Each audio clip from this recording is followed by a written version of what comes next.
Welcome, Squires, to Three Musketeer Games, where in today's At a Glance we are looking at Dragon Age Inquisition. Just a little side note, today I am by myself. This is a solo At a Glance. This is Craig doing one of his favourite games ever in terms of fantasy RPGs. First of all, I've got to say this, I love BioWare. They are the kings of RPGs for me. Their decision systems, their combat systems, and with this being a fantasy RPG, it's all the better, because I love my fantasies. Now, first as we boot up the game, we come into your first decisions here.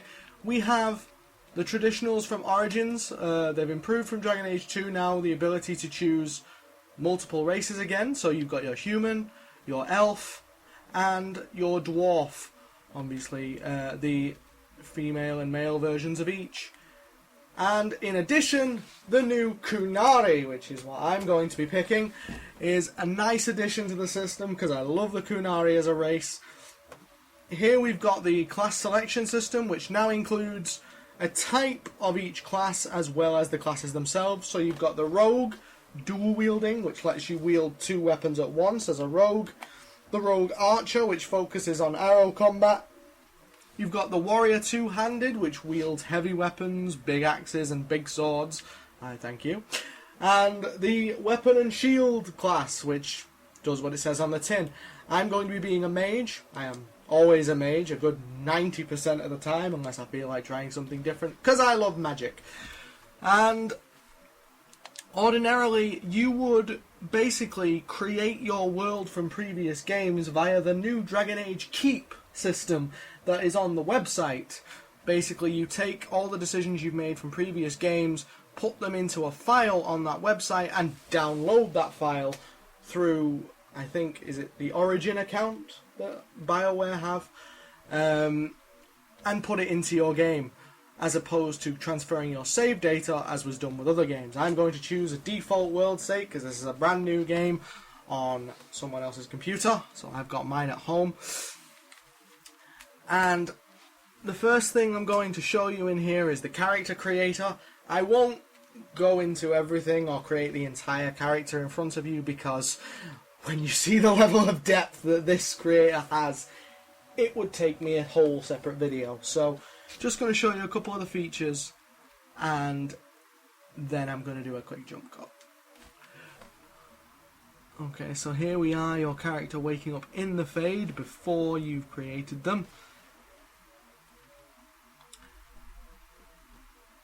And I quite like this as well. It's a very neutral lighting for the creator character. It lets you see different types of lighting on them, just the standard lighting of the game.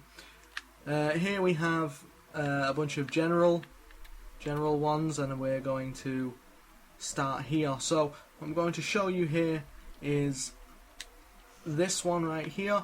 You've got your generals. For the more lazy people, you could just do these, and then that would be the end of it. You've got your horns for the Kunari, which is exclusive to them, of course. You can have them with broken horns or no horns, if you so wish, and just give them hair. I'm going to go with these horns. I like these horns. And you've obviously got your hair colour. Now, there's also, I'd like to add 2 voices for each race and each sex. So that's a total of 4 voices for each character. And I'm going to go with this one. I just hope I can help. But that's just the general. When you go into some of the deeper ones, you've got eye shape, eye size, which is done via sliders. You've got eyebrow style. You've got the inner and outer iris colours, which I absolutely love this. The fact that you can not only pick the iris colours, but there's the outer iris, the bulk of the eye, and then if I were to go in the complete opposite direction, I could then just put the slightest yellow tinge, so you'll see, anyone who's looking closely can see the slight bit of yellow on the inside of the eyes. It's a small detail and I love it completely. There's makeup, there's scars. What I'm going to do here is I'm going to create a new Kunari and just do a quick jump cut right here. And we're back. Okay, so I've not changed a great deal. Just make him look a little different. Incidentally, he looks nothing like I would normally create him. But this is just for a bit of fun, just to show the game off. He has a massive forehead. In fact, he looks like he's like a Kunari elephant man right now, if I'm perfectly honest. Okay, so we're going to jump into the game now. With we'll go with the default name, Karas. You can just tell people to kiss your Karas when you kick their asses. And okay, apologies here for any early game spoilers, but as the game is installing some stuff, I cannot skip it. So, essentially what's happening here is you're walking out of the Fade, because that's where your character first appears. He walks out of the Fade, which is basically the world where magic comes from, and it's the world of dreams in this game, for those who are new to the series. And that's where most of the controversy comes from. People don't know why you've come out of the Fade or how. You know, there's a lot of wondering about who this figure is that's pulling you out of the Fade. You know, some people think you're the Antichrist come to kill them all. Some people think you're basically the Messiah. Some people think you're a crazy bastard with magic powers who needs to be shot. Which, with the way some people play this game, I'd agree. But right now we're about to go to the opening of the game. This starts in the town of Haven, which is where you do the Sacred Ashes quest for any comebacks from Origins. Anyone who's played it, I'm assuming this default world has the Urn of Sacred Ashes as being untouched in the default, but here I am, and I'm locked in prison. Is this an Elder Scrolls game? So yes, locked in prison. You start here with your hand glowing mysteriously with weird magical fade powers, and here's where the dialogue system starts in.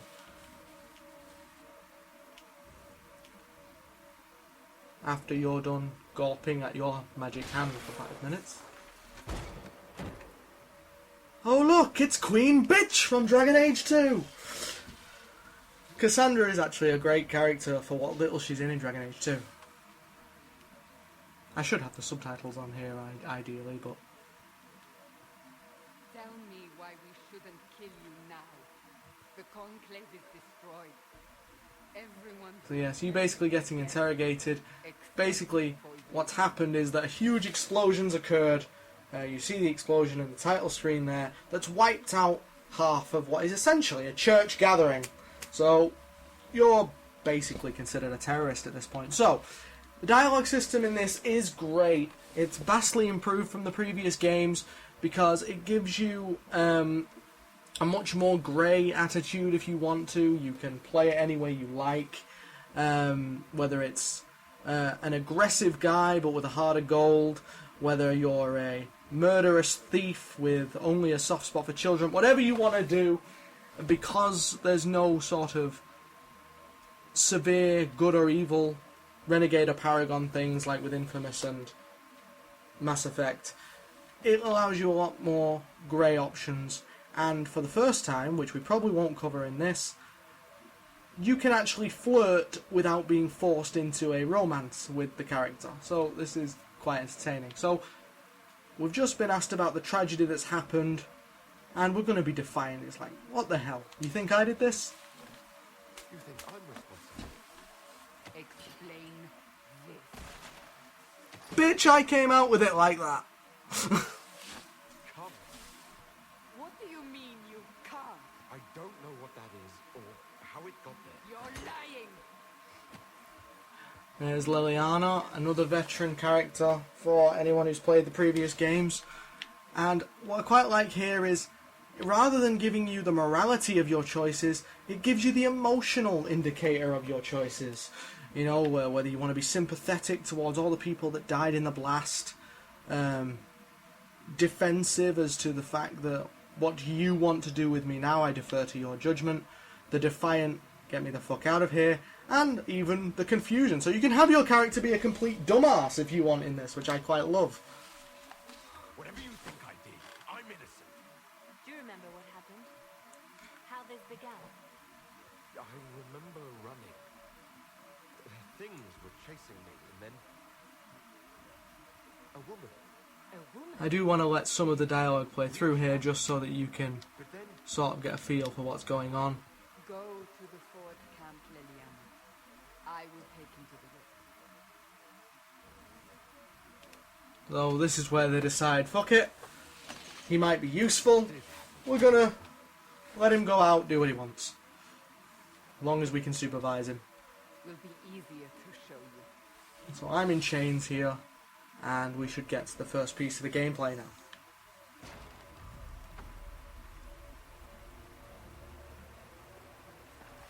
I will admit this game is very heavy with the cutscenes in the beginning, but anyone who's played a BioWare game knows these are very story-driven. Look at that. That is the rift. That is the result of the enormous explosion, presumably of you coming through the fade. It's a massive rift into the world of demons. And It grows larger with each passing that hour. plus the snow going on here is a Just the testament to the beautiful graphics of this game. The explosion of the conclave. an explosion can do that. This one did. And the facial animations and the lip syncing, especially if you've got the game fully patched and updated, is just perfect.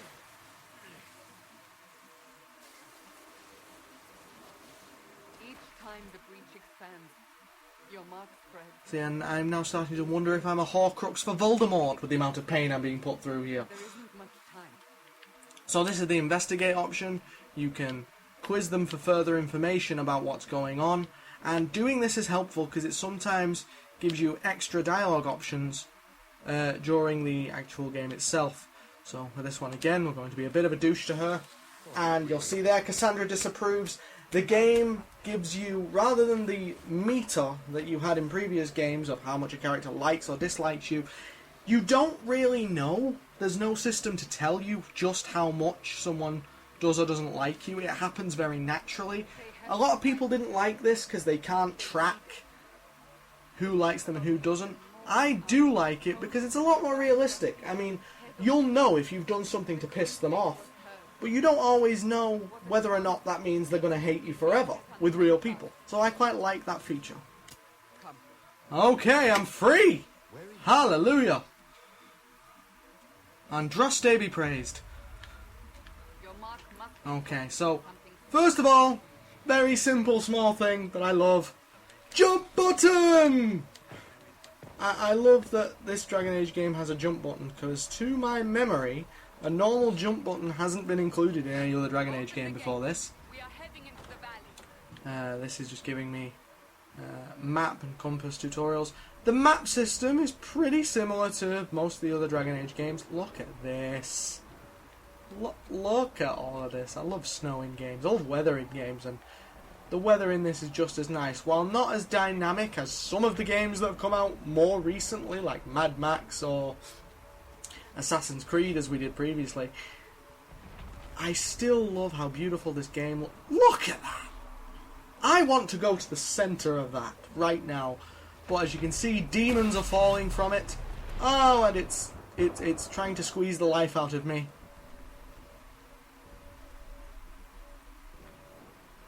The pulses are coming faster now. That rift is basically a giant arsehole in the planet. Shit! Shit! End of the world! Oh! Broken. Broken everything. My everything's broken. Ah! Kill it with fire! Kill it with fire! Stay behind. Oh, wait. Maybe I can kill it with fire. I'm a mage. Yes, kill it with fire. Get the staff! Pick up the staff! Don't look at the pretty lights, just grab the staff. There we go. Okay. Now to the aforementioned killing it with fire. Alright, so you have your basic attack button. Ow, shit.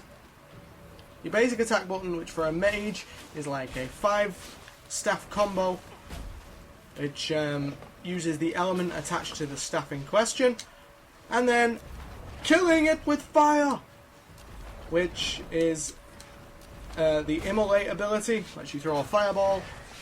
Cassandra's kicking arse here. It's over. Drop your weapon now. I love this option. This is a mage-specific option. There's a couple of these for the different classes and different races. Basically saying, I don't need a staff to kill you, bitch. And I don't. You really think I need a staff to be dangerous? Is that supposed to reassure And again, she doesn't like that fact, you know. The fact that I'm bringing up that I could have killed her with my hands tied.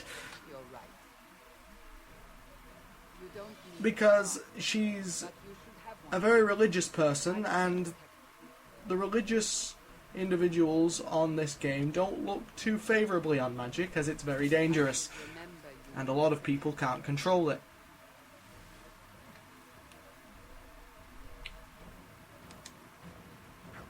And now we get into the chunk of it. I've got my staff, I've got my combat abilities. I usually like to put a lot of lightning powers into my mages, because I'm rather fond of lightning ever since I discovered Episode 6 of Star Wars. Oh fuck, I'm getting swarmed. Ghost archers and fucking ghouls. Everything burns! Or gets electrocuted. Oh shit, everything is burning. Why is everything burning? I've not done anything yet. Okay, so these are the rift portals where the demons come out of. And it's your job to kill them and send them back there. So, Varric! Quickly! Before more come through!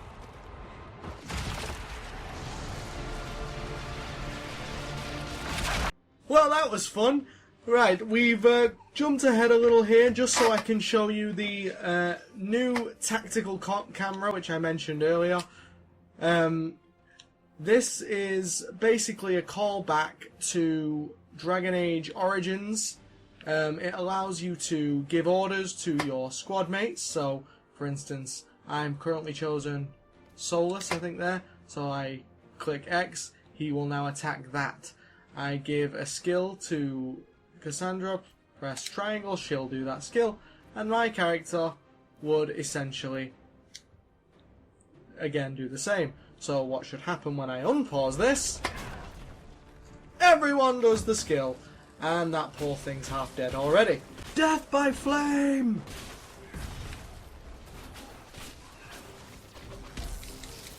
My god, these things are ugly. Is there anything that comes out of the fade that doesn't look like a muck coughed it up? Okay, so this is where I will be able to affect the rift myself.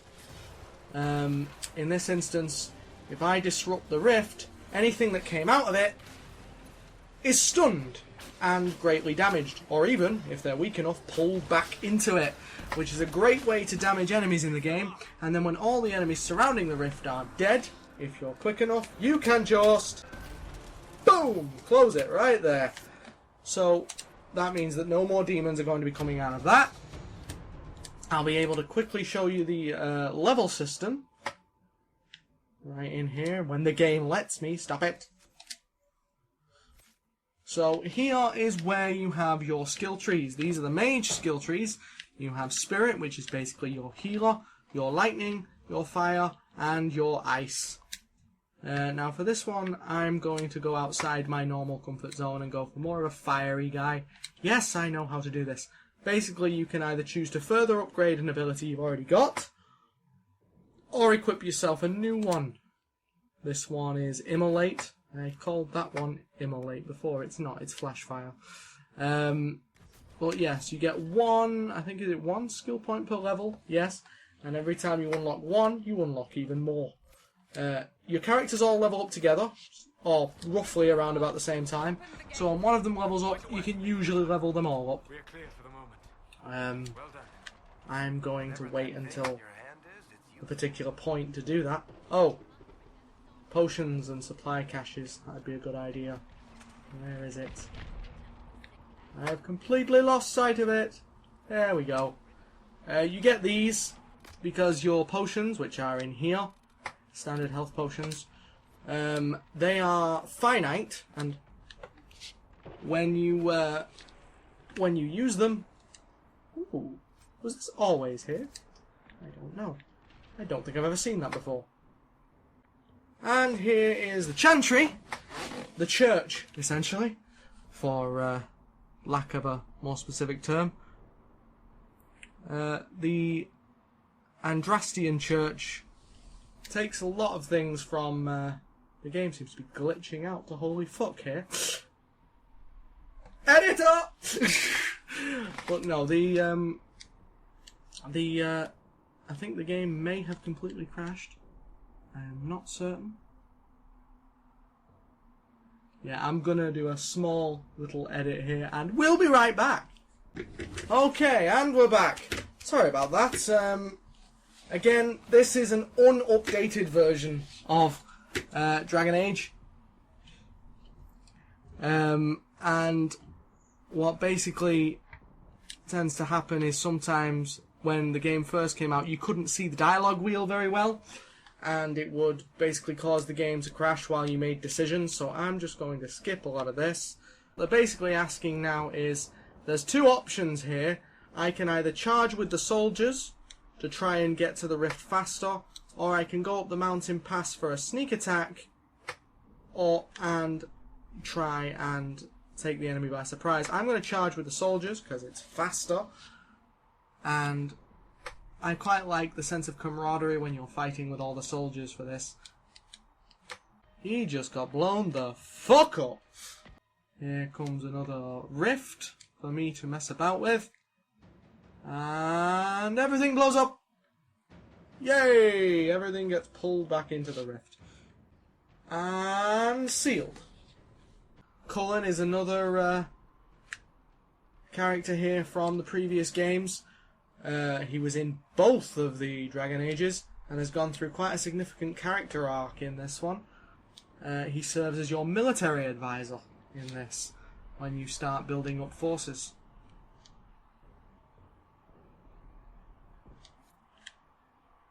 Loot. The loot system's pretty consistent. It's not just a randomly generated. I mean, there is an element of random generation, but it's not purely random. You will tend to get things based around the skill level you're at. And I think the game scales up with you. Seeing all this red lyrium made me shit myself. Lyrium is the crystals that are sticking out of the ground here, which are basically magic in solid form. But red lyrium's bad. Red lyrium makes you hear singing and do crazy people things. Ooh, a big rift. It's pretty.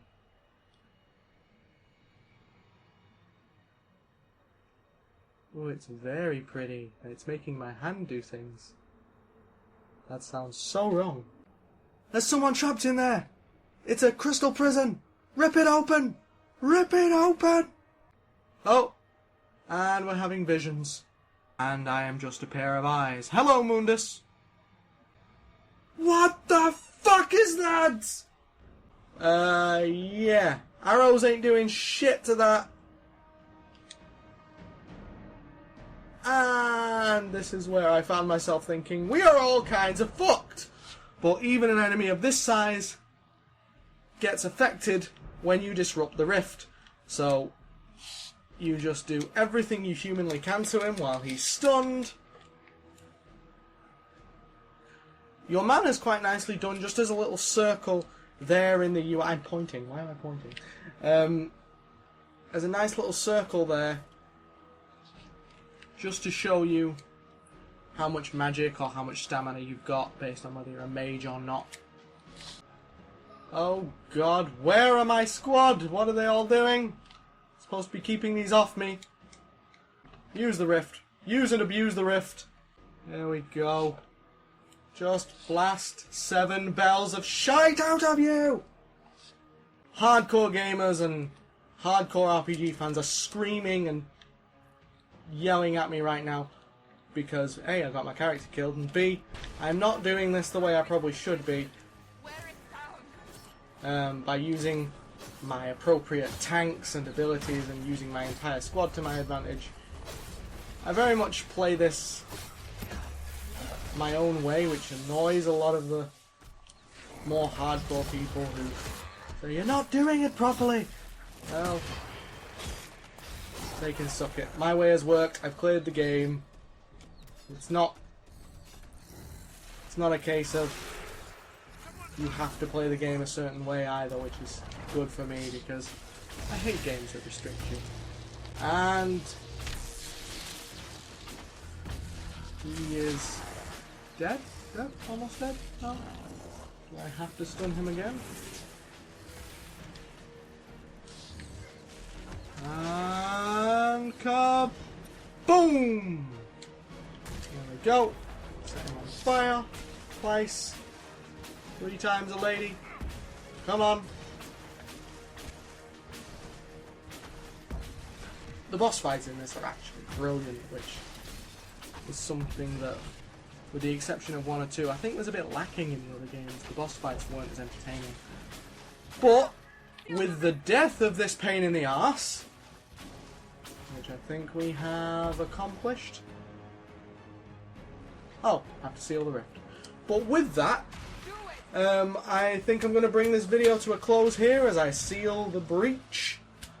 And I want to say to you all, this is a game I love. I would highly recommend it for any fantasy fans, any RPG fans, or any mix of the two.